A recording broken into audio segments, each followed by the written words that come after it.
we are against development. We are not here because we are against progress. And we are certainly not here because we are an arm of any political party. I want to put this out there. But we are here because the Wesley people are tired of the constant disrespect and abuse we're getting from the government right now when it pertains to the airport and the land acquisition. While the government have a right to acquire lands for public purpose, they also have a right to give the people what is due to them, and in a timely manner. Over 2 years ago, my personal story for now, over 2 years ago, we were paid and relocated, or they gave us land to be relocated. So we built our house, a few of us, we built our house on generator. And we were hoping, that things would have come through, and by now we would have our electricity and our basic utilities. Up till today, we have no lights, no cable, no proper access roads, and most importantly, no certificate of title. What is this? So today, we're here to demand from the government to free up the Wesley people by giving us those things that are due to us. We have people whose lands were dug up or plowed or excavated, even without their consent, but somebody has to touch on that later. We still have a lot of people who have not gotten paid yet. We have farmlands issue. We have the dust you can see in the background. The dust. Because we didn't have those, we didn't get those basic utilities and or title to move into the new homes. We have to stay down here in our own old homes and languish in dust. We eating, drinking dust every day. That cannot be right. That cannot be right. So folks, as this in a nutshell, we just want the government to address the situation and address it now. We have waited long enough. 2 years is too long. So I'm going to introduce another person here to give a story on the topic. Okay, good afternoon everybody, good afternoon world, those listening and viewing. My name is Julian Jeremy. I share a similar story to the previous speaker, but I just want to expound a little more on what he just said.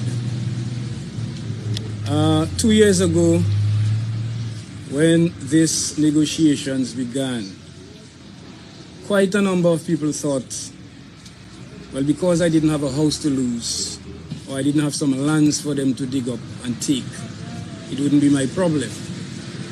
2 years down the line, it is no longer just a problem for the few of us who suffer that fate. It is a community problem. With the noise, the dust, the constant moving up and down of vehicles. Okay? And like Jenna said, we've made many calls to the authorities with absolutely no response from them. But I want to say to us this afternoon, there's a saying that goes, pressure does bust pipe. And just because of this little meeting this afternoon, you already start seeing a little bit of response. In that the roads in the village had not been sprinkled for months. And today, trucks are going up and down sprinkling the roads. But that's not going to cut it. We're not going to relent until we get what is due to us. Jenna spoke of the certificate of title. That's a situation unique to a few of us. But there's a new development, ladies and gentlemen, that is taking place in our community. And 2 years ago they came for our houses and they came for a little plot of lands. A few weeks ago, they are coming after our livelihoods. And by that I mean You would have been in your farm yesterday, and when you come back tomorrow morning, you either meet a stake planted or you met your farmland bulldozed and soil being dumped and compact on your crops without no information whatsoever. So this is one of the things that we sought to address, because we were given a faulty report the last time, that we did things and we had meetings without informing the authorities. I want to say to us that this time around, we have informed the authorities, and specifically with regards to the land that have been covered, and the number of complaints that we were receiving from the farmers affected. I penned a letter on behalf of those farmers to the parliamentary representative of the constituency. And that letter was copied to the Honorable Prime Minister, it was copied to the Minister for Lands, it was copied to the Minister for Agriculture, and it was also copied to the Director of Lands and Surveys, Mr. Marcus Lestrade.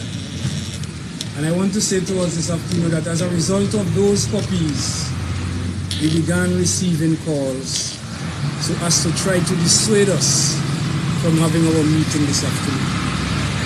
And so I'm saying to us, we will not relent until we get what is rightfully ours and in due time. The Prime Minister is on record saying that Wesley people are very nice people and they gave up their land so easily and he didn't thought the process was so smooth. Well, I want to say to the Prime Minister and to the world, there is a side of Wesley that you have not seen and you will not want to see. This is not a threat, this is factual. And let me qualify that for you. What happened to us last 2 years happened to us because we were divided. All right? But when Wesley people come together as a people, we can move mountains. In 1983, there were two brothers who allegedly stole coconuts on an estate. And while they were in the cells, they were caused to commit a sort of devious act, allegedly, by the officers under their watch. And when immediately that the news broke, the chairman of the village council at the time, the late Harry Henry, God bless his soul, and we miss people like those as leaders in our community. All he had to say was come to the police station, they had two fellows up there and a policeman want to behave funny. And in less than no time, the entire village was at the four roads. The entire village was at the four roads. And to make matters worse, the young man thought that he was macho and he took his rifle and he stood up on the porch. Well, that didn't deter us. More people came out. And then the late Harry Henry had to call the commissioner of police and said to him, come for your man, because the whole village is out there waiting for him. So I say that to say, when we are united for a purpose, we can move mountains. And if we unite for this particular purpose, it will be the beginning of getting what is rightfully ours. So I say to us again, do not relent. Do not feel threatened by anything that we hear.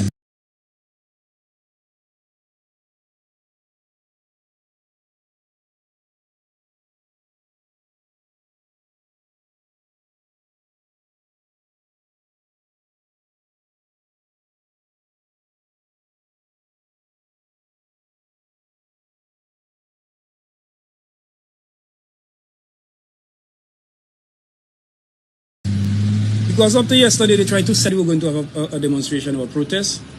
We would have been in trouble because we would have to wait for that time. So they use all kind of strategy to try to dissuade us.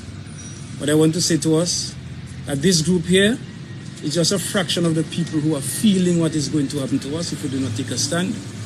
And I say to us again, no relenting. We put in pressure until the pipe bursts, until we get what is rightfully ours. Thank you very much.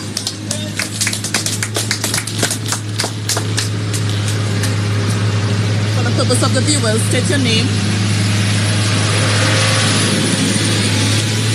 All right, good afternoon, everybody. For the record, I'm Cameron Robin, and yes, I'm the preacher. And you may ask, why is this preacher involved? Well, let me give you a response, not from a preacher's point of view, but from the point of view of a citizen, a born and bred citizen of Wesley. And I'm here to lend my voice and my support to my people, because I believe whenever a people is victimized or marginalized, those who have any kind of common sense should rise in support to save the community. You know, I grew up in a time when people like my dad and people like the dads of a lot of us that are here today, and I see one of the men who my father is a comrade with, Mr. Kenneth Telemack, and these were men who you looked up to in the community, who carried the community, and they were proud owners of their own destiny. Today, we do not have that. And it would be very remiss of me if I sat there in the church, in my office, preaching the gospel, and not stand up, and the generation who is coming after me would blame me for not setting the right foundation for them. You know, I am here to speak to the non-payment or compensation for our people. As Dominicans know, this is the second time that we are losing property in this community. This is the second time. And this time around, we are losing a large fraction of the agricultural land that have been ripped up, and they are ripped up without proper compensation. I've spoken to some people who came to me personally crying after they signed the document under duress because they felt they were not paid enough. I know of people, and as a matter of fact, I represent my mother-in-law. I'm the power of attorney for my mother-in-law, and we signed an agreement in December of 2022, an agreement which we came to sitting with the representatives of the government, and to this very day, she has not been paid. This is absolutely ridiculous. And I believe when a people are treated with that kind of level of disrespect, the citizens should not sit down and allow that to happen. Wesley is a very proud community, and I'm very proud to be a part of this community.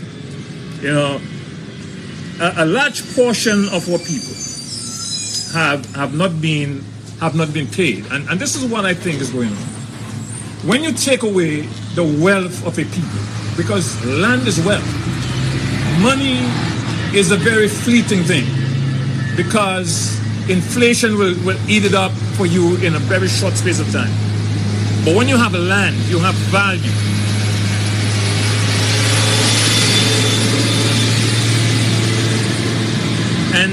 And with this value, you can advance yourself. You can go to the bank. You can use your land as collateral to take a loan to advance yourself. All of us who in my generation, who went to high school in the city of Roseau, was financed by our parents. Every cent of it was financed by our parents, with no kind of hand-me-out from a government or any institution. Our fathers and mothers took care of us while we lived in the city of Roseau and in Portsmouth, where the secondary schools were, you know. And I cannot sit here and see my community being brought to its knees and do nothing. I will not do that. Because whenever you take away the lands from people and they don't have the means to advance themselves, you are impoverished. The community will become impoverished. Secondly, the people who lose those lands, because they do not have title for the lands that they were relocated to, cannot write in a will and leave an inheritance to the children because they don't own those lands. So right now, the community is at an impasse. We're between a rock and a hard place, and we cannot be satisfied to allow this to happen. So we are asking this government to come true or to make true their promises. Like they said a couple months ago, that everybody would be paid by, when it was last year, April. We're in January of 2024, and we are asking for answers. We're not here for confrontation as of yet. All we are asking for right now is peacefully you come to us and make good the promises to our people for something that we did not beg for. Right. These are lands that we own. These are lands that were ours. These were lands that we inherited from our parents, and we need to be compensated for them in a proper way. Timely too. And a timely manner. And that's all I got to say right now. Yes, the preacher has spoken. Okay, good afternoon to everybody listening and viewing. I'm Bertrand Telemark, former fire officer. So I have a good scope on international airport or airport procedures. And just before I maybe just give a little insight on that, I am one of those, in fact, my son, I'm responsible for it. His land is taken from him. Nobody gave him a letter, right? When I heard that, I went to check for myself. They sent somebody who's telling me that, the same price that my son paid for the land, which is still, because he owes the credit union, which is $8 a square foot. That is what he will get for it.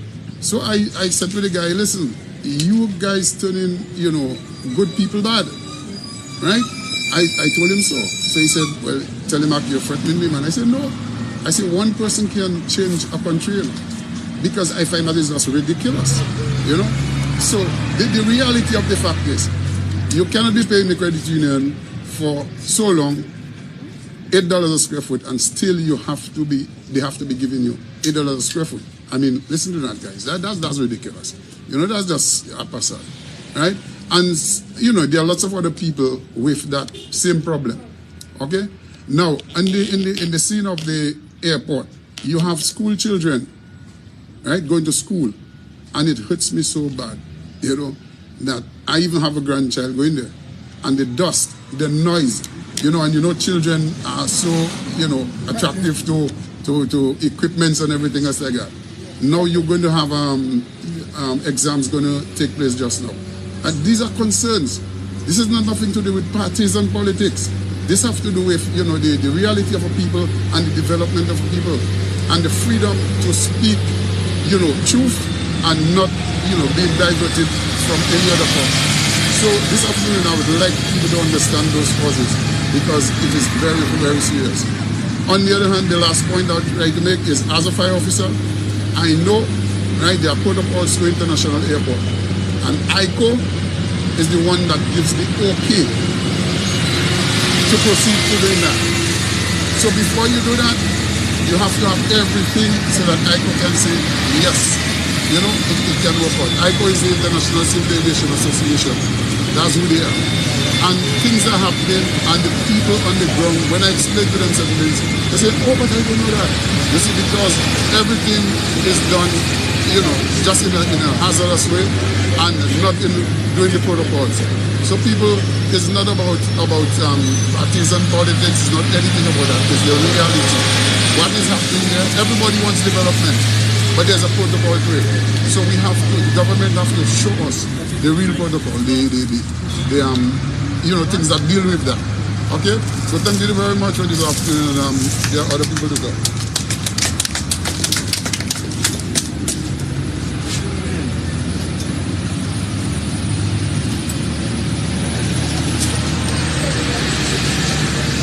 Good afternoon. Good afternoon. I am Dr. McDonald Thomas. Most people call me TC. I'm going to speak in a more formal. I'm going to speak more formally. But before I do, I wanted to let it be known that I am one of the people that is affected by this airport project. I have a portion of land that was acquired, and the only conditions that I gave them was that I did not want any compensation by money, no monetary compensation. What I wanted was an exchange of land. However, I indicated that my land was next to the road, My land was one telephone pole away from light. There was water next to my land. And so those conditions had to be met wherever I was given a portion of land. I also indicated that I did not want land. I was not interested in land in the Joe Burton area. That wherever the government had property, they could let me know, and I would let them know if I was interested in that property. And lastly, that any property that was given to me had to possess a title, because my property had a title, and I wasn't about to settle for any property that was just handed to me without a title. So those conditions were the conditions that I gave them. The meeting was a very informal meeting at my business place on the street. I do not consider that a negotiation. So as of now, no one has officially negotiated with me for my property. And that cannot be acceptable. In fact, that's very disrespectful. For all these years, I remember the Prime Minister said back in St. Thomas years ago that 45 days after lands were acquired, people would be paid. And for us to be at this point in 2024 asking for compensation doesn't make a lot of sense. I'm going to speak a little bit about an EIA, what an EIA is supposed to do. And so that's why I said I'm going to be a little more formal than the other speakers. An EIA is intended to identify the impacts, both beneficial and adverse, of a proposed public and private development activity. In most cases, the focus is predominantly environmental, but good practice also addresses social and economic aspects. An EIA is mainly used at the level of specific developments and projects such as dams, industrial plants, support infrastructure, such as runways, airports, and major roads. That also include farm enterprises, natural resource exploitation, such as oil, gas, and sand extraction. I emphasize sand extraction. An EIA is most valuable when applied early in the planning process for a project as a way of supporting the decision-making process. It provides the means to identify the most environmentally suitable option at an early stage. The best practicable environmental option and alternatives to the proposed initiative, and by doing that, it avoids or minimizes the potential damage and costly impacts that can occur. Now, this quote was actually from the International Institute for Environmental Development. I want to avoid any plagiarism in this speech. Now, an EIA is an invaluable tool to use for technical, economical, and environmental planning before conducting a project. Its purpose is to discover areas of concern and to develop strategies to help formulate a plan to mitigate or prevent environmental, economic, social impact, and even mental stress by the project's development. It can also help to determine the viability of the project where financial cost is concerned. For example, if a project is going to cost $4 billion and is going to take 150 years to get your money back, then is it worth the cost of the project? So an EIA is and it must be a public document. It has to be made available to the public to sensitize the public, but more specifically, the community most affected by the project where the project is being undertaken. Once the public has been sensitized of the project, there has to be regular meetings with the community on what steps are being taken, what is happening, and what is expected to happen and when. In other words, the community needs timelines as to what is going on. The issue of dust, explosion, horn noises, heavy equipment on the roadways, hours of operation, and areas of those operations are all part of the public and community information that needs to be dispersed regularly. Just to be clear, there has been absolutely no meeting with the community since the commencement of this project. None at all. No one has taken the time to come and spend time in the community, to educate the community, bring information on what's going on this project. In February, March of 2023, Mrs. Annie Edwards educated the public on the reasons for an EIA and the planning process. It was said at that time that an EIA had been completed. However, to date, no website, no government office, or any form of information have been given to the public on the contents of this very important document. Yet work is ongoing. No update on test results, no short or long-term plans, no briefing to the community, absolutely nothing whatsoever, except that an airport that is going to cost 1.3 billion plus is being built. Soil is being dumped. Streams are being dredged and filled with tarish for over 6 months in some cases, and no information what is being done. Houses are being shaken by unannounced explosions. It's causing people to escape from their houses at night. No warning is given. These things cannot be right. What we are asking and even demanding at this point, because the public has a right to know, is to get access to the original EIA in its entirety. And I say original, not a doctored EIA, the original EIA in its entirety, and for the authorities to immediately commence meetings with the community on exactly what is transpiring in the Wesley community. Again, I'm Dr. McDonald Thomas, and I stand by what I just said.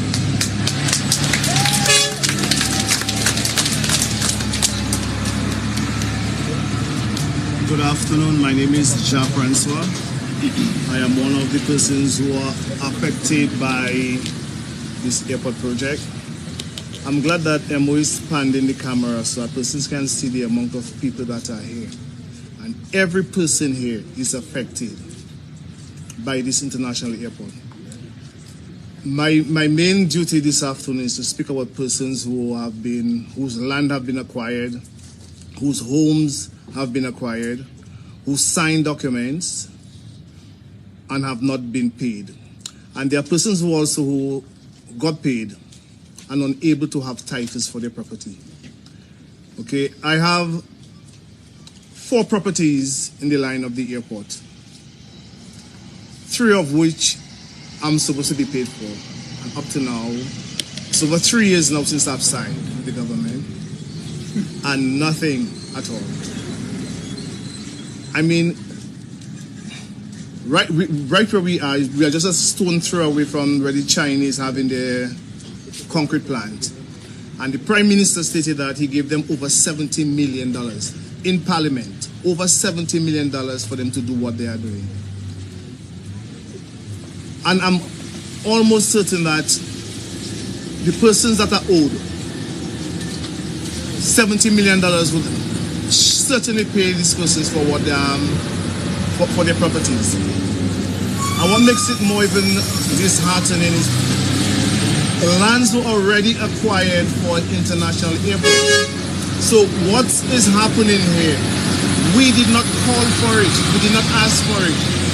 Our lands were acquired from us without even notifying us. We did not even know that our properties were taken away from us. And here it is that after so many years, we are still not being paid. I've made many efforts to try to get an appointment with the Prime Minister, because he stated that if you're not satisfied, go to your parliament docket. Go to the persons who I negotiated with, Mr. Lloyd. Up to this day, over 3 years now, it cannot be done.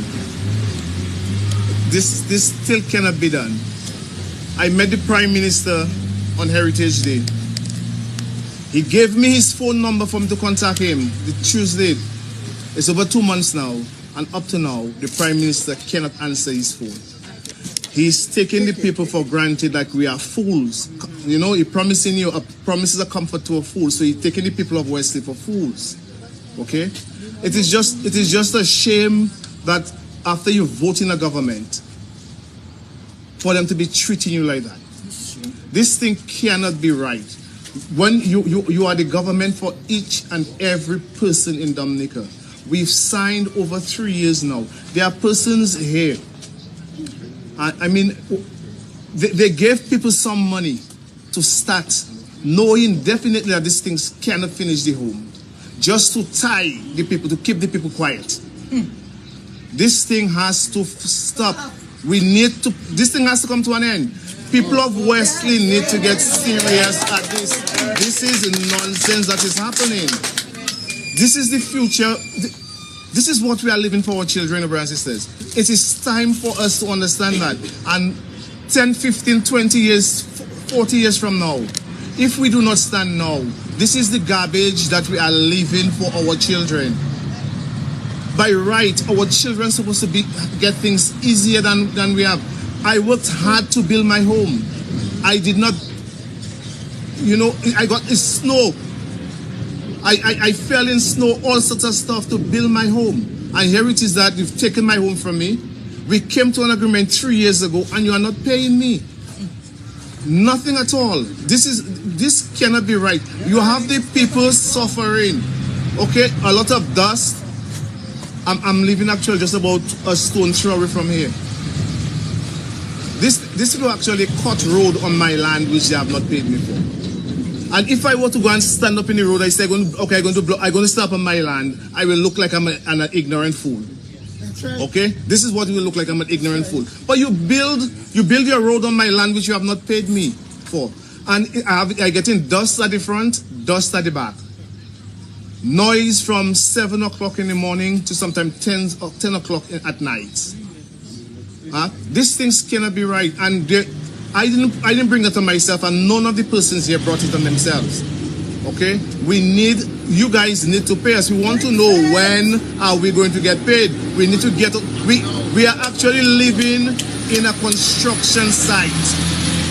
Every day, we are not against the international airport because we know that lands were bought just up there. You brought that on yourself. The lands were paid for. So you had lands for an international airport. You took the best land in Wesley, okay, to do this nonsense. When you had land for an international airport, we would like to know when we're going to get paid, Mr. Prime Minister, Mr. Minister of Finance, and Palrep too. You were voted in to represent the people of Wesley. You need to come and speak to the people of Wesley. It is time. You yourself, you keep docking me, you promise me meetings and you are not showing up. This is not right. We need you to come and speak to the people of Wesley. I hope this afternoon at our public meeting that you'll show up. Come and talk to the people of Wesley. We don't have anything against you. It is time for you to come and talk. Let the people know what is happening in Wesley. Okay? So on behalf of those persons there, thank you, Emo, for coming up. Happy that we're hoping that from now on that some action will take place and these guys will really speed up what payments of persons, because we cannot be living in this mess at all. Thank you.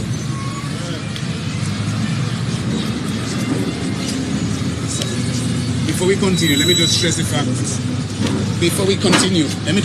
That we have a lot of people here who wants to speak, so we have to try to keep it short. Yeah, don't get to the point. Short and sweet, just get to the point, please. Okay? Thank you very much. Good afternoon to everybody. Good afternoon to everybody. Good afternoon to everybody. I come to share my problem I'm going through. They come from my house, by my home. They tell me they're going to take the house. I bring them, they watch the house. Over the same amount of years, Mr. Jah saying there to know me. He's one of the first person. He's one of the first person them in the team. I was in it. And they come and they tell me they're going to take the house. When they come, and first time they go back, they come back again. Then they come, they watch the house, they go around it. Then they say, this one is older than this. I taking this little one to put with this. And they just take my two houses and they jam it together, which I don't make no problem with them because I don't know anything about how those things they're going. You know, when you don't know nothing, that is how you just reach into things.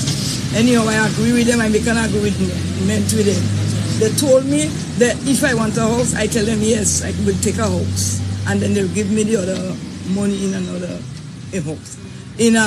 Just give me the money in cash. And I go, they have me waiting and waiting and waiting and waiting and waiting. Then after they call me and they give me the money for the other house. Then my house now, when they come, they make the house them, they put them there for the hurricane, before the hurricane come, close down, and when the hurricane ready to come, they come and they say, all the people, are you ready to go in all your house? Are you ready? Are you ready? Everybody just run up and they're going in their house. Me myself didn't ready to go in my house yet. When Mr. Lloyd come, Mr. Lloyd say, Pam, you ready for your house? But he don't know the house. I don't get to know the house. I have a problem already. When I go inside of the house, I have a counter, big. You will say it's a disco. I gotta keep in the house. So I tell them, but what make I just asking them, but what make my house a kind of counter there? You know, it's not a disco I gonna keep. I go in all of them house. All of them have a large bedroom that can hold how much bed? Mine close up so, and there's big so. So I tell him I don't want that because I will take 2 houses to give me 1 house. And then from that time there, when they come, when I go to Mr. Lloyd, he tell me, go down there, you'll see a piece of land there, take it. You know, all like up to now I don't get fixed up. They still have I have a problem with them with land problem. Just go down there, they dig a house, make a house bottom, and they tell me go and take it. I tell them I don't want that because I want to build a little house for my grandchildren. So I want a piece of land that I can do my own thing. You know, build my own foundation and thing. And them people have me going around. One of those time when I come in down, I meet with the surveyor. I say, let me tell you that. They don't tell you about nothing about Pamela Henry. They said no. I say, well, Pamela Henry, I need to get my land. You know, none of them doesn't come and show me my land, you know. They're showing everybody because, you know, every day I go into the garden. Every day they're in the tuxedo. And me myself, then I dirty clothes. And they have me like they don't know me, nobody. So then I say, Papa God, Lord, you will help me a day. You know I work hard. Since I have 15 years, I work in for myself. I struggle, fall in river, go do all kind of things for me to survive. Kai and fig I boil for me to build my house. And then they come and they're taking away my house for nothing. And it grieved me. I used to cry. I cry. I say, boy, Lloyd, them and let's try the wicked there, boy. They're wicked there. I don't do them nothing. All who that promise they're going to give them the cutlass. They give them the place. Me, myself, I couldn't give the cutlass. I don't grow so they don't give me no place. I have to fight. So then that's, thank you very much.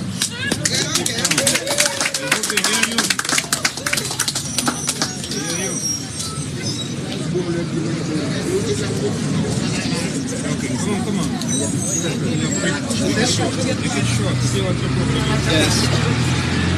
Good afternoon. I'm McDonald Maxwell, Donald, better known as Hawkins. I want to be brief, right?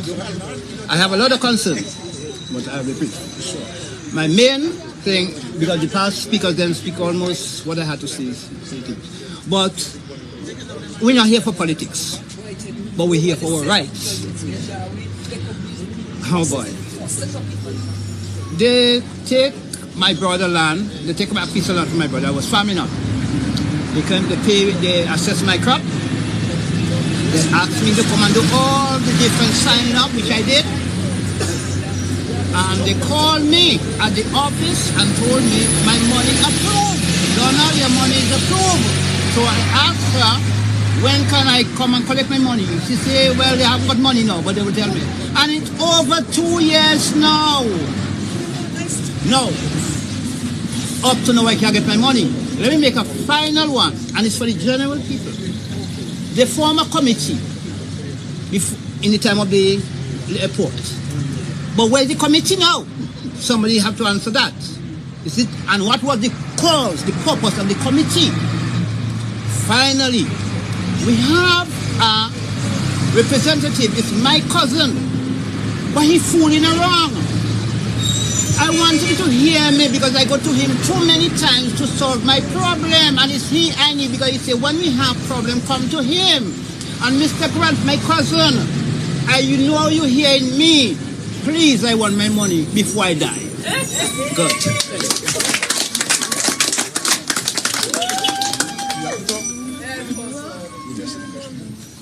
Good afternoon. Good afternoon, Dominica. Good afternoon, Dominican. Everybody know me. But for the benefit of those who doesn't know me, my name is Clint Roll, and I'm a concerned Dominican. And I don't want to be too long, but I'll just touch on one or two things. A few years ago, we were told that the previous government was wicked and that they took our land, our farmland. A couple of years down the road, they came back and they take the better part of our village. And now they are running us on our farm. Where do we go? What do we do? What do we say? I see some of you following this meeting, and some of you have a lot of bad things to say. You say it's a bunch of broke people making noise for money. But of course, they take it away from us. So we have the right to be broke at this point.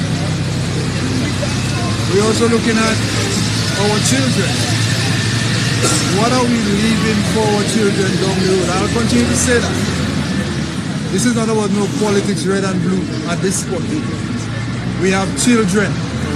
We have a generation to leave at the back. What do we leave for them? What did we get from our parents and our grandparents? And what are we going to leave for them? How do you come to my place and take my property and you pay me meager sums of money and then you're telling me to make a sacrifice? What sacrifice is it? How do I make a sacrifice to the detriment of the next generation? How do I do that? And at the same time, I'm looking at you living the life. You and your family living the life. And we here scraping for bread. How does that work? You're not providing anything for us to move forward, but yet you're taking away from us. How do we live that type of life? That is my take for the afternoon. There are many other people who want to speak. Most likely will say the same thing over and over again. But these are the things I really wonder. As you can see in the background, the police are here. The police are here going up and down. Why? It's a civil meeting. It's not a rebellious situation, but intimidation is what it is. And I hope Wesley people can understand. And even if the police comes up, just don't pay them no mind. Speak for your right. Speak for your money. Speak for your future and your children and your property, your homes, or whatever. Continue to do just that. As to my pal rep, I want to tell you, pal rep, you have failed the people of Wesley. And most honorably, you have failed the young people of Wesley. The same young people that put you there. Look at what you have done to them. And even the one or two you get a chance to get them employed, they still cannot see their way. But you see in your way. You see in your way. And you're staying away from Wesley. You're hiding from Wesley. You come in here in Dakas. You won't talk to nobody. How foolish is it? What do you expect? You're passing full speed, peep, peep, and that's how you're behaving. That's what you're doing to Wesley people. An educated man like you, a youth man like you from Wesley, grow up in Wesley, born and bred in Wesley. And that is what you do to Wesley people. It is very shameful. And as a Wesley man, I don't have to hide behind no bush to tell you that, or anybody above you to tell them that. This is me, my name is Clint Roll, and I will say it as I see it. You fail Wesley people. Thank you very much.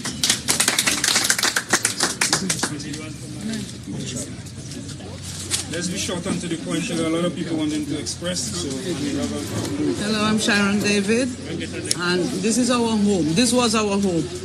And as you can see, we're living through this, not only the dust, the noise, but rats, because the property on this side haven't been paid for. So we have a major rat problem. So when we come, we're the ones who usually spray it and clean up to prevent rats and roaches. But what I'm saying to my fellow Wesley people, I know they're planning a reunion for later in the year. Before that reunion, let's come together as Wesley people and fight for our rights. You cannot sit down and say, oh, it didn't impact you. It's gonna hurt everyone, not only from Wesley but Dominica. So how can we bring our children and our grandchildren in this? We have a home here and our children yet to visit because we cannot bring them to get sick in this thing here. We have to run back each time we come. But this is our property and we have to protect it until they give us what we want. So the ones who sit in by and just saying and talking and decide that we don't want to move, we want to stay in this dust, I would ask them, come and spend a day here. Come and spend a day. And our leaders have all failed us with all their promises and their lies. And I want the people of Wesley to come together and stop believing them and work for the betterment of Wesley and each other like it used to be. Thank you.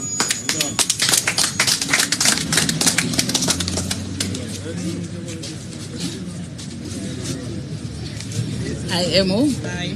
Good afternoon to everyone. And everyone hearing my voice and seeing me. I'm Maureen Abel. I'm one of them that is affected by the airport. And it's 4.5 years ago that they acquired my place and told me that I'm at the airport and I have to move. I cannot stop progress. I cannot stop development. But the only thing I have to say to the first set of people that talk about the other community, a committee put together for that airport, they did a wrong thing because number one, I wasn't involved in that. They try to keep me away from this all the time because I don't like nonsense and I don't like stupidness. And I would say it like it is. Who like me, who don't like me, as long as God love me, I'm okay. About 6 months ago, after they came and took my place, I saw the Prime Minister with the help of Matt Peltier. The Prime Minister spoke to me. I let him know that I do not want to go and live in Mambury to go under what I pass in Eden Road. And I was happy that at least they're removing me from there. I said, I'm not going to Mambury. I have a right to demand what I want. I have a right to choose where I want to live. Because I didn't go to the Prime Minister and tell the Prime Minister that I want a house so that he can put me wherever he wants and I don't have a child. That is my choice. The Prime Minister spoke to me. I told him that the money that they're giving me for the house is not enough because material is going up every day. He said me what to do. I do exactly what he told me. He asked me to get a letter to him and the estimate remaining so that my house can complete. I did all this. Here is a letter, here emo, and everything. Bring to the Prime Minister in the office of the Prime Minister 6 months ago. I've been calling and calling and calling, and I just cannot get the balance of the money to complete yours to get away from where I am. I alone as a lady is living in a jungle. Right now, I didn't know I was living in a terrace pit. The terrace pit is at the back of my house. Late as last night, 46, I have to run out of my house in 19 when the 2 explosions took place without any warning. Not expecting that. This is not good for health. At least they need to inform the people what is going to take place so we can aware of it. My goodness, we are not animals, we are human beings. No one here is against development. What we are against is the treatment that we are getting from this government. And I don't know who's supporting who or what, but we have a democratic right to support whoever we want. And not because of that. You're choosing to help some and not the other. No, that is wrong. So whoever in charge and whoever in control right now here in my voice, all I'm begging is to take me out in that dangerous zone, in that airport zone. Because I want to see my grandchildren grow up. And everything I do is for them. And I don't want to die in that place. Please, I'm begging. Thank you very much.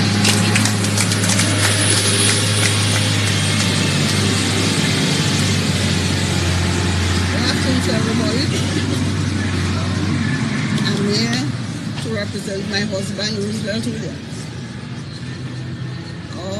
Emo, you got to remember you came after the hurricane and asked for Roosevelt Williams and Sylvia Williams and Lawrence Williams. So that is the main point. So after that, we started fixing the house. After 2 years, we get some help to fix the house. As soon as we started, here comes up the hurricane. Okay? Here comes up the hurricane. After the hurricane, Vice Road there, they come up with the airport situation. But if you are doing no repair, we just start repairing. If you are doing no repair, you have to do it on your own risk. So we just had to halt that, you know. But you say at your own risk. So as we were there, he said, my husband said he's forgetting everything, you know. Let's leave that. Just to tell you again, to start to tell you again, up to this moment, I had a blind husband there and a crippled husband. You understand? Blind and crippled. Up to this moment, we haven't got one letter to go to the meeting, to the Prime Minister when he started the airport business, you know? We just blank. We didn't know where he was, what was happening, nothing at all. So only to my knowledge, one day I saw people running up, running down, running up, running down to the Seventh-day Church. So I said to my husband, "Who's there? Something going to happen in Monday?" He said, "You don't know." And then after, I hear somebody saying they have been a blast meeting at the Seventh-day Church. So I said, let me pass look at my phone and don't see what is happening, because we have not one letter for me. When I went to the meeting, I reached out it's about 5 minutes. All I hear at the meeting, oh, how do you feel? How do you feel here? How do you feel here? You know, how you feel? Some people there, oh, I feel sad, I feel this. I said, this sad, that feeling business is not for me. I'm not going to answer how I feel, because everybody knows how they feel. But I'm not going to tell them how I feel. Anyway, they start on the meeting, they keep on the meeting, they keep on the meeting, they keep on the meeting, they keep on the meeting. All of a sudden, after they finish with their feeling business, I said, let me ask one question as they started the meeting. How many people right here in that meeting, how many people they are going to, you know, acquire their place? They say about 70. About 70 years. So I said 70. And it's about 40 people that is here. You know? Everybody has to know what is happening. You know, at the start of that meeting, everybody wants to know what is taking place. Like our business, you understand? We want to know what is happening, what is not happening, where it is happening, you know, and so forth. And then I came up to this one. It's over 3 years now since my husband signed. You understand? Whilst was there, he signed, and then one day my neighbor, while she was there, she saw Mr. Lloyd came by her. When he saw me, I hear a ball out. Oh God, they're going to take my house. So I said, well, you hear that? You hear that on the other side. So during that meeting there was about to give her $4 a square foot. $4 a square foot for her land. So she said in the meeting, they want to give me $4 a square foot. Somebody sitting next to her say, hush, hush, hush, hush, hush, hush. I say, you see that? Hush, hush, hush. They already take what they have to take, you know, but they telling the lady, hush, hush, hush. She said, when I'm going to town, all I'm doing is just step out from my house on the roadside to town. You understand? So I said to my husband, Roosevelt, you hear that? I said to my husband, Roosevelt, you hear that? They want to give her $4 a square foot. So while he was there, that same afternoon, here comes Mr. Lloyd. Here comes Mr. Lloyd and another group of people. So he knocked at the door, but he was sitting by his table. So he said, Mr. Williams. Roosevelt said, who's that? Then he said, Mr. Lloyd, I'm coming to talk to you about the airport. And he came. He stayed there, and he talked to him about the airport. He told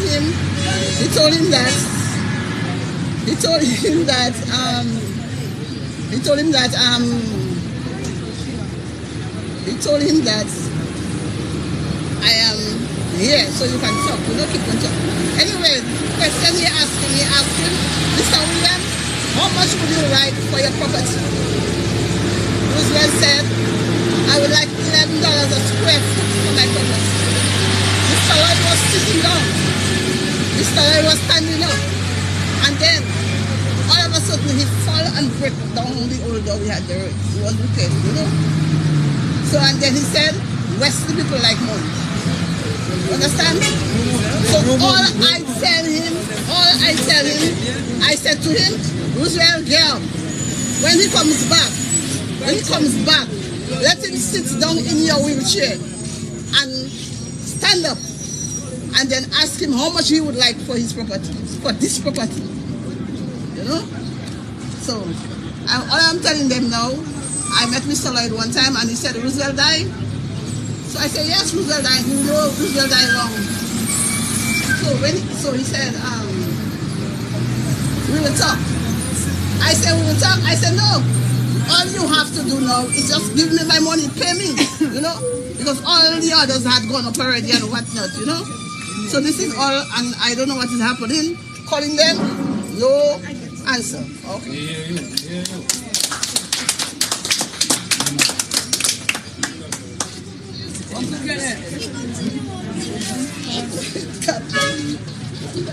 Yes, good afternoon, Dominicans. Good afternoon, people from Wesley. I guess mostly everybody knows me. I'm Emmanuel Prince. I'm from Wesley. It's a very unfortunate thing that this should reach to this level, because my parents raised me up on respect, and they taught me that with respect you can go anywhere around the world. And up to this day, I have respect. I worked in the civil service for 30 plus years, and that has been all of my youth was spent working in the service, and we worked with a passion. Many times our payments, late hours in the night, all places on the island, our payment was just a plate of food a caterer would give us. And we felt pretty good about it because we were serving our country. But unfortunately, this level of disrespect that we are receiving right now is very unfortunate. It's very unfortunate. And I must say that I have to go along with, when I hear things on my left and my right, I always take a good note of it. And one of the things that, Mr. PM, with due respect to you, you said was, everybody will be left better off. It's true. That is your word. I don't think you can take it back. And up to this day, there's a lot of us here in Wesley that are dissatisfied and we are worse off. And as you said already in a forum, you know everything that is going on in Dominica. And we believe that. Because with the technology that we have today, we believe that. You know everything that is going on. But it's an amazing thing to see that when the report goes out to the rest of the world that Dominica is doing well, you know, and every sector is thriving, that is on paper. You understand? But what we have to understand is Dominica has 21 constituencies. And this is something that I do not understand myself, because when I weigh it on the balance, it doesn't balance. It has 21 constituencies, and as far as I'm concerned, based on the last election, all 21 seats were won. All has a representative. Our village here has a representative, and I know this might seem to have political overtones, but that is not what we are looking at. We are looking at people to be appreciated. You went on the radio and you said, you know, honestly, Wesley people, you don't know what to say about them. They've really sacrificed. Yes, we have sacrificed. And we believe that the returns that we are getting for our sacrifice is very poor and disrespectful. We want to let you know that we are not against development. Well, as a matter of fact, if we should be against development, it is well on its way. So we just have to ride with it. So on top of that, I also want to point out that in terms of the feedback that we are getting with our skilled people in the village, I remember there was a meeting that was held down at Londonderry, and skilled people were handed out forms to fill out. Based on the particular skill, they would express it. And we want to know what is going on. We may be aware that the work is in its early stage, but one of the things that we would request from you all is time after time, you know, on a frequent basis, you can come and give us an update of what is taking place, because in the end, no matter how you take it, we will be affected. So there's so much that we can speak about. First of all, I feel that the whole thrust to get the village people relocated into another area is very poor. Whoever suggested it did not go all the way. For example, the place that we are located up there in this modern time, up there should have a plaza, a marketplace where the people could have come out and display their products, so that agriculture would be thriving in the area, so that at the cut of the ribbon on that day, when this project has to be declared open, international airport, the farmers and other persons, skilled persons, wouldn't have to be scratching their head wondering, what am I to do now?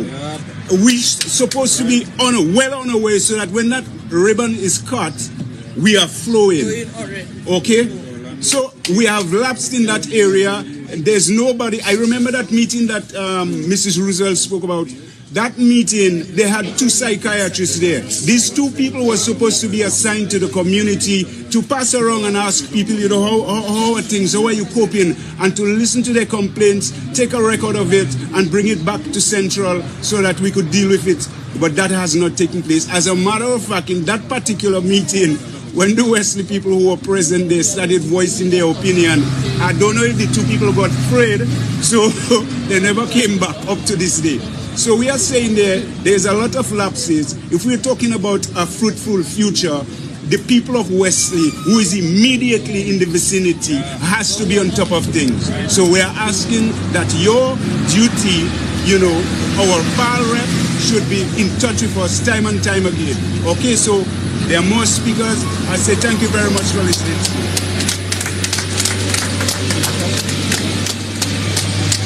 One more speaker.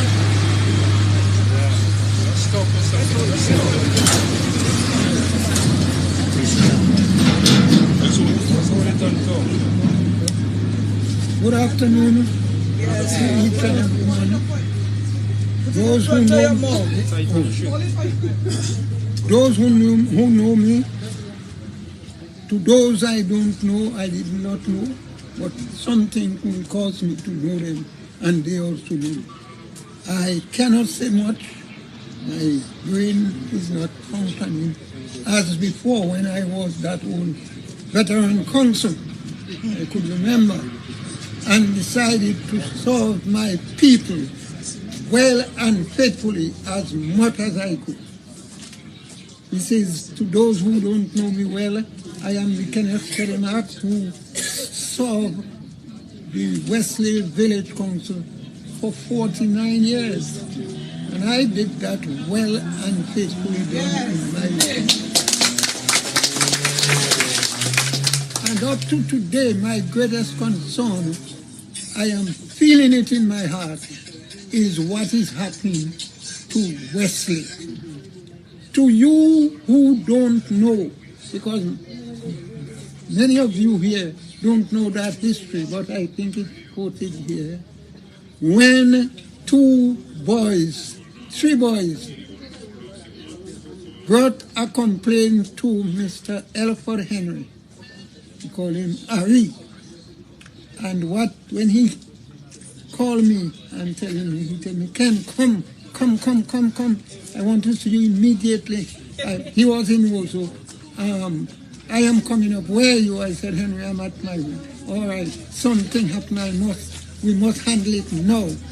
And it was 3 boys that, I'm not going to be polishing things, that was buggered in wherever they were, and then by a police, and we have to deal with that.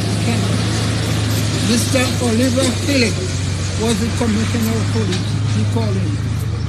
Henry called Oliver Philip, and they get on right away. That bugger, the nigger man, who did that crime to those 3 boys, whom I will not disclose, they know themselves, parents know themselves who died. And this happened.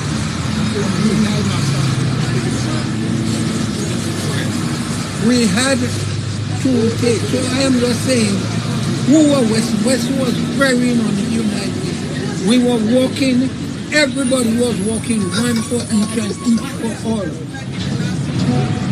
I don't want to, I cannot spend much time. My wife, I asked her to do the presentation. While she was about another immediate. So I am saying, what I am saying, I listened this morning what they had on DBS. Was it DBS? Canada want to be certain. Which one that do come? So it have one spirit. It have one spirit tell not to come in. That's what I was told. Yes. So I am not here for so much.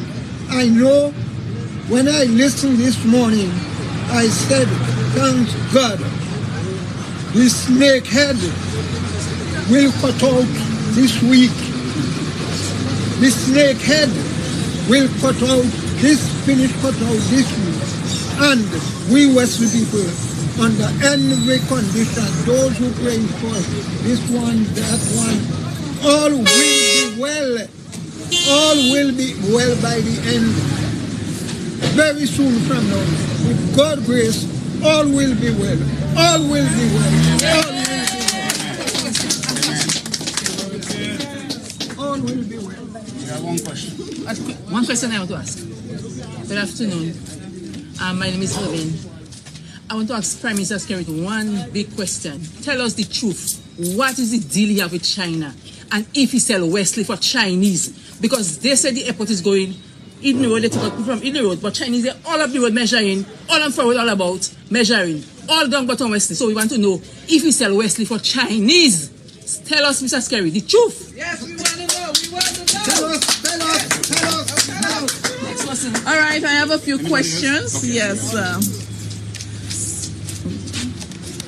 So everyone expressed themselves, and we understood the concerns.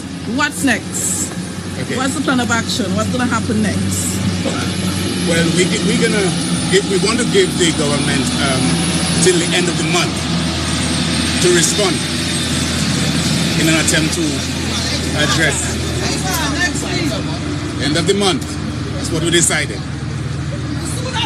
Okay. I want to urge the PM. As you can see, the crowd is growing, and that's not even half of the people. I want to tell him, do not let this thing escalate any worse than it is now. Because the Wesley people, they are fed up. As you can see, we are tired. We are tired. We would like to resolve it in a very peaceful way. And we're not threatening anything. But we will fight for our possession. We'll fight for what is ours. Please cease on the disrespect and face us. Tell us something that we can understand. Thank you very much. You don't have money. Tell us you don't have money.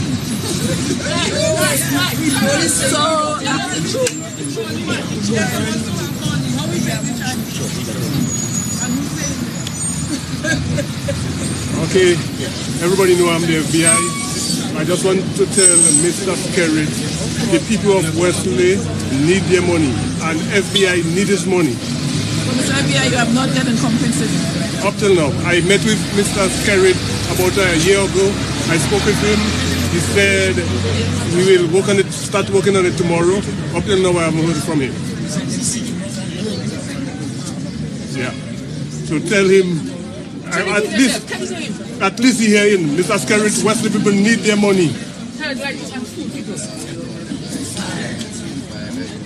Okay, thank you very much for this first phase as of now. From now, we're going to move up to Joe Burton to have a sighting as to where they put some of us, to show the conditions of the road and the lack of the facilities that we do have, and other aspects of what is taking place. So we're going to drive up the road, go to Joe Burton, and then we come back to the 4 road for the public meeting. Thank you so much. Okay, guys. Yes, sir. We have a few people here. Good evening, ladies and gentlemen. My saying is very short. What I'm saying is that red means victory. It signifies victory. But at the same time, it signifies danger. Because if you take, for example, anywhere the road is damaged on the side of the road, is a red can they put there. And everywhere, danger is something red. So be careful. Next election coming. Thank you so much. So as you heard, this is the first part of the meeting where they express themselves, and now we are going to go on the site where they have been relocated. You heard the concerns of the Wesley people. According to them, they need their monies for properties that the government took. They are asking for consultation. They are asking for community meetings to know when they'll be blasting. They need to know how often can they get a water truck, because it is very dusty, and you can see all the dust all over. Folks have to be wearing masks. So please, Mr. Prime Minister, the cabinet ministers, people of Wesley would love to have you come and explain to them a few, to address some of your concerns. Sorry. So we are going to head to the Joe Burton area. I'm not sure if I'm going to. How far is that? Not too far. Just about a mile from the mile. Half a 10 minutes drive.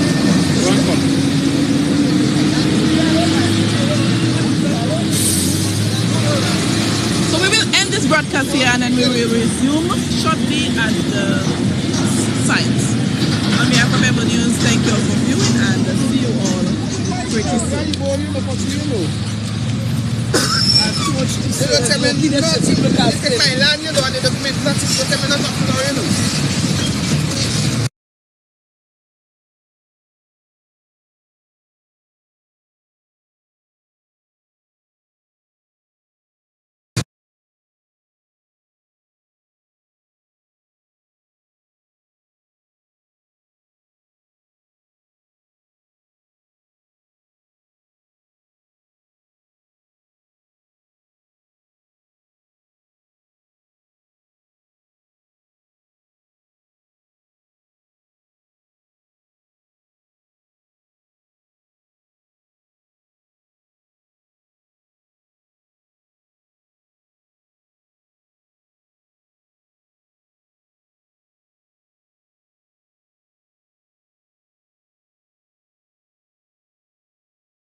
And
as you can see, the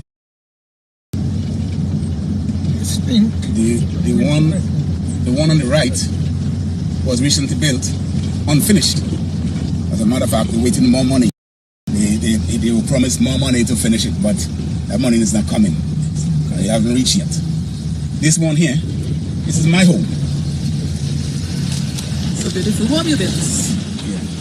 I would like to move in, but no electricity, no cable. So did they promise you all electricity? Yes. The answer will be we're working on it. The next house we just passed is one of the speakers, the second speaker, Mr. Jeremy. Same thing. No electricity, no cable, no roads, no title. This is another friend of ours. This lot here, as a matter of fact, the person still haven't gotten paid yet. They gave me a lot, but they haven't gotten paid yet. My friend built this house here again. Still no lights, can't move. And then ahead, another person built this house and can't move in anyway. These are some beautiful homes too. Yes, it is. So this is what we're talking about when we said that the government actually neglected us. They gave us the money that we build the house and they forgot about us. So what's the point? This area was supposed to be for the airport. Please bear with me, it's bumpy. So this is the Joe Button area that's higher up from the housing scheme.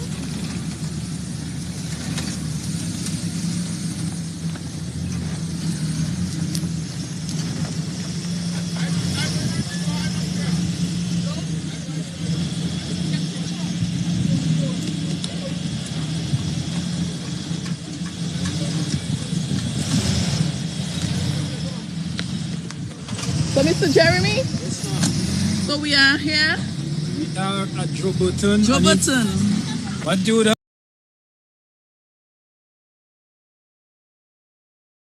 have noticed where all of the developments choose to build for persons who allow the government to build for them. Those of us who choose to build privately, you will settle here. So everything stopped where the government establishment stopped. We want to know why. The road stopped, the electricity stopped, the cable stopped, every aspect of infrastructure and amenity stopped where the government built houses will stop. So everybody up here basically is on their own. So we are saying to the government, we will not be moving in here on our own until they have fixed the infrastructure, give us our certificate of title, most of all, and give us all the amenities. Because the promise during the negotiations was we would be made better off, we'd be left better off than we were. And none of us are better off, if you look at it. We rushed to build because inflation was eating up our monies. We were paid 2 years ago, and then when we look, cost of materials gone way sky high, so we were forced to build. Some of us complete, some of us have not complete because inflation have taken a toll on whatever we had. So we have no monies to spend on infrastructure. It is on the government. It's their responsibility to provide that to us. So was that part of the initial agreement? The arrangement was they're going to leave you better off than they met you. And everybody who was moved from here, they had main road, they had electricity, they had water, they had cable. You understand? So this is basically one of the main reasons why we will not be moving. But more importantly, the government must come quickly and fulfill its side of the contract because we willingly submitted our documents on our property. Now, we are enduring dust, noise, and all kind of pollution. We are uncomfortable where we were, yet we cannot live where we were relocated to. So we are in a sort of conundrum. So that needs to be fixed. And until it is fixed, we're not moving. Thank you so much.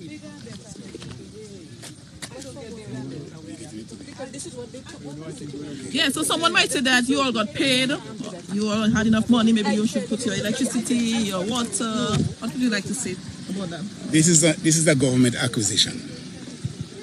We were relocated. They took our property and they gave us somewhere else to move to. It's not like we took the money and we went and built somewhere else. They told us this is the area that we are gonna be, they're gonna develop. They're gonna develop, to replace where we live in. So they have to provide everything for us, all the basic utilities. And we're not asking for much. We're not asking for what we never had. All we're asking for is what we had and what was promised. So I cannot understand how it can be that a title is taking over 2 years to be processed, or electricity from here to that point down here, which is about 300 yards. 4 telephone poles, 4 light poles, I should say. And it's taking 2 years and they're still working on it. So it seems to me that we were neglected. We were put here and forgotten. And that is disrespectful. I cannot stress it more. They have to do better than that. Nobody wants to be in the dust, as you can see. So you want to move, but you need your amenities, we need everything. You need your electricity to move here. And our title. I love this place. This place is beautiful. This place is it would be better if we had lights. Nice view. However, there's no electricity, no water. When you go down Alikoma, you see the newly built house there. That's my house. The government gave me the money that they tell me to start the house with. And wherever it reach, that the letter I showed you, bring the letter plus the balance of the estimate and for me to complete the house. And that is all I'm waiting on Emo so that I could get out from that dust and that blasting that I didn't know my house can sustain that blast no more. And it is I alone that is there as a woman at the back there. Emo, when I come, I cannot come out because I cannot come outside. And all I want is for the government to just give me the balance money of the estimate and let me finish the house and to move out for where I am. I mean, you taking the place for development. People have been suffering. They don't have to suffer and have to be begging like that to be comfortable. But I am looking at that there. That is really distressing. Do you know we happen to be here today, a sunny day? Yes. But come here on a water day to live down there and have a little child walking up, they come out to school on a rainy day. What do you think it would be? Let's assume that mother or that house there have children and to come here on a rainy day, tell me the calamity of the place. My God. Good afternoon. Good afternoon. How are you? I'm good. What do you make about this situation here this afternoon? It is sad. It is sad and frustrating because, 3 years on, the property owners who were relocated to this site by the state, because the state provided the house lot, should have put the basic infrastructure. I mean, I'm in construction, and you cannot develop an area and sell lots to private individuals without providing them with water and light. And there is no light here, which affected the cost of construction. Because if you make an agreement to build a home, but there is no light on the site and no water, well, I must admit there is water.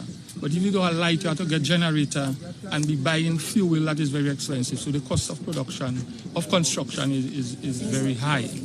And I believe, based on the fact that 3 years have gone on, it is time that the government step up to the plate and complete the agreed agreement with the property owners. But most importantly, I believe the agricultural sector is taking a blow as a result of this development. As you should be aware that I lost 4.5 acres of agricultural lands, properly cultivated with bananas, plantain, coconuts, avocado.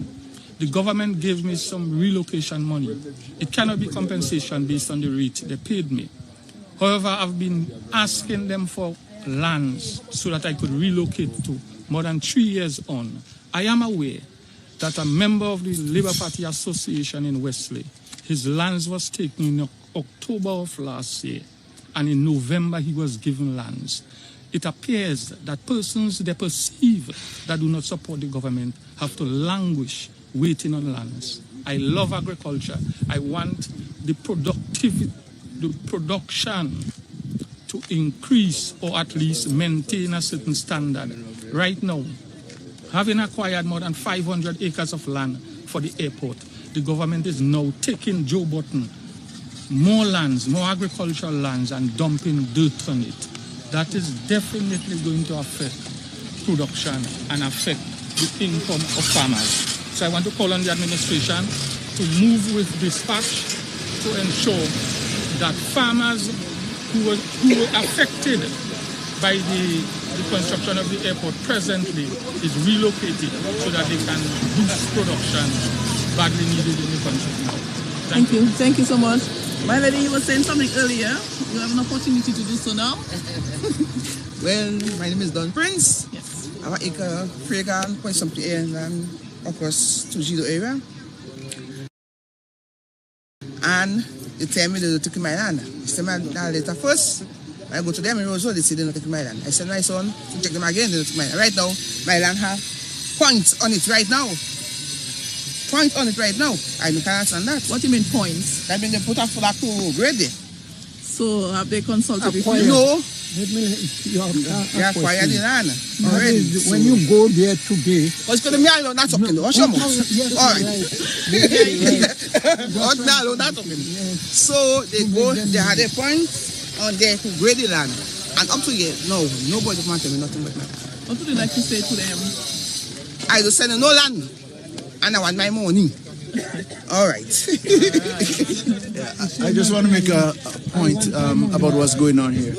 What you see here is reflective of very poor planning. Very poor planning.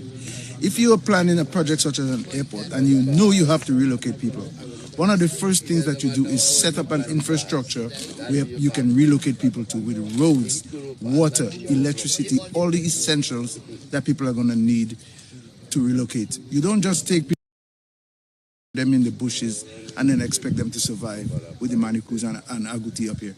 You're supposed to build a place that's better than where they came from. And what you're seeing now is a lack of planning. Really just wake up in the morning and decide I'm going to do this, I'm going to do that, and then you just take people and put them in a place like this. And this is poor management, this is poor leadership, and poor planning, no strategy. People should never be placed in that situation living in a place like this. I have a question. Thank you. Do you all have any documents to prove anything, like signed documents? Have you signed like ownership? Ownership agreement? Nobody owns anything. There is signed? nothing. All we get is a lot number for the So land. as of now, you have no paper? No.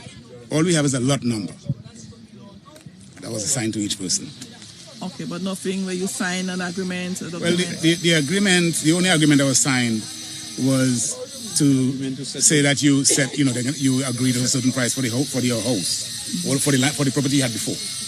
But as to the new property, there is nothing.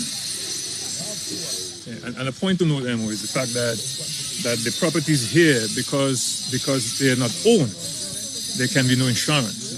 None of the properties here have insurance. So in case if we got a situation like, unfortunately, like we did in Maria, all of these people here with these houses are going to be in serious trouble. You know? But one of the things that concerns me a lot, as somebody who is a leader and a servant in the community, and I deal with people, and I hear the plight of people, the situation with the school is really something that's concerning to me, because we are subjecting our children to this level of dust, and we don't know what is in that dust. There could be silica in this dust, because all of these lands were farmed lands. So you're going to have residue of pesticides and all kinds of stuff. We don't know what we breathe in. And to have our kids subjected to that on a daily basis, one of the first things that should happen is the relocation of the school. And that has not been done. And that you know, is what TC was saying a while ago is really true. There's poor management. Nothing was thought of before this rush to judgment. It's like you wanted to take our lands, but you didn't think of how it was going to affect us. And I think that's very disrespectful.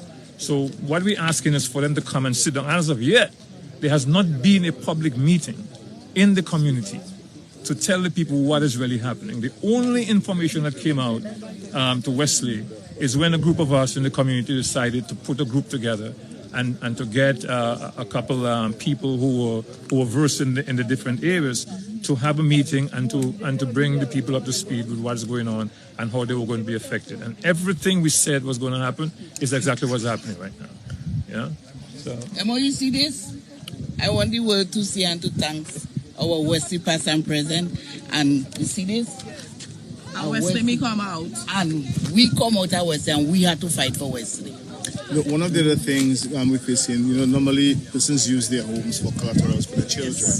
And here it is that you can't even do that. Okay? So, there's nothing that has happened that has made anybody in a better position today. These people have actually crippled us. They've made us worse off than where we were 3-4 years ago. And this is just going to be right, because we worked hard for what we've achieved. And here it is that it's basically just been taken away from us for nothing.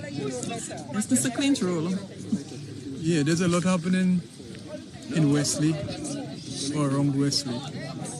And I guess Dominica on a whole doesn't really know. Some of us get carried away with the politics of it. And we tend to like a party or whatever the case is. But I think Dominicans need to pay attention. I want to draw your attention to one little fact. In that area over there, about 3/4 of a mile from the airport project itself, they are busy bulldozing properties. Well, one would say it belongs to the state, but those were lands bought or acquired under Edison James. And there are people still using the land for farm operations. And the state, through the developers, are bulldozing. They're taking fresh soil and dump it up here. And it is so far. And I could go off on a limb and say they are preparing land for something else. Anybody who comes there, they will see what's going on, But besides that, I'm a person, I'm into the agriculture and all that thing. There is no preparation being made for farmers to say, okay, we're going to bulldoze your farm, let me give you X, Y, and Z for you to plant. There's nothing. Next year, this year comes summer, when farmers make the most money in avocados and potatoes and plantains. There's going to be a shortage. As a matter of fact, it started taking effect already, because they're destroying everything. So Wesley is going to be in a situation where there's pretty much nothing to talk about. Because if you take a drive and go up the road, as you can see right there, you see this right here? That was cultivated property. Now it's grass. Yeah, you could go all the way up, you'll see it. You might meet a garden here, a garden there, but that's not how it used to be. And now it's strictly grass. Everything you see there, it's the same thing. So, I don't know, I can only call out on the government through my pal rep to deal with the Wesley people or the farmers from Wesley on a better level. That will be so much better, you know. Forget the politics, put it aside, but deal with people on a different level. That's as much I'll say for now. Thank you so much. Where are we going now? Back down on the forward? How far is that? No, by the police station. Forward. Yes. We're meeting at the forward now. So there's a public meeting? At the forward. Okay, and the public meeting is going to address the same concerns. Just to highlight it among. So what are your final comments? What would you like to say? What message would you like to relay? Well, we just hope that the powers that be will take heed to our plight right now and do something about this and do it right away. Yes, we're really tired. We don't want to go to the next level, but we'd like them to address it now before that happens. The people are ready. That's right. Yeah, we're serious now this time. We're very serious. We're not just going to take it anymore. We don't want. We're fed up. We're fed up. We're fed up. We don't want it to get worse than this. Free us up. Just free us up. As you said, free up the Wesley people. Yeah. And give us what is due to us. Yeah. On we behalf did our part. We turned in our titles. We agreed to move. Now the government has to do their part. That's all we ask. Nothing else. Thank you so much. On behalf of Emonews, we thank you all for joining us here this afternoon as we allow the Wesley citizens to express their concerns. It's always our pleasure to give persons the opportunity to express, and that is what Emonews is all about, giving a voice to the voiceless. So we are here and we are happy to feature them on Emonews. On behalf of Emonews, we thank you all for viewing and enjoy the rest of the evening. Join us later for this public meeting in Rosso with, I forgot the guy's name, but there will be a meeting at PSU. We'll be carrying this meeting live as well. And also the cultural group of Fable should be hosting an award ceremony at the Intercontinental. So please stay glued to Emonews. We have lots of entertainment coming up for you tonight. Thank you all for viewing and see you all pretty soon.